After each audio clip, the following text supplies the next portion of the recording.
যাত্রাপথে হ্যান্ডসাম বেড়া দেখলে কি গায়ে আইতে মল্লায় যত সব। আজকে এই যাত্রাপথে সকল ভাই ও বোনেরা, দিদি ও দাদারা, চাচা ও চাচিরা, মামা ও মামিরা, সকলকে জানাই আসসালামু আলাইকুম। আমরা মেন কথার আগে গুরুত্বপূর্ণ একটা কথা বলে নিই। আপনারা কি জানেন নবাব সিরাজউদ্দৌলা কেন যুদ্ধে ঢুকেছিল? কারণ না জানলে আমি বলে দিচ্ছি।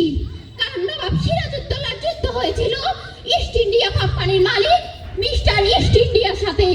সেই সময় সিরাজের সৈনিকরা পলাশীর ময়দানে বড় বড় আম গাছে উঠেছিল। আপনারা কি জানেন তখন একটি আম গাছ থেকে খচখচ করে আওয়াজ এসেছিল? কিন্তু কেন এসেছিল তা বলছি পরে, আগে শুনে নিন। সেই দিকে তাক করে ইস্ট ইন্ডিয়ারা সকল গুলি করে সবকিছু তছনছ করে দিল।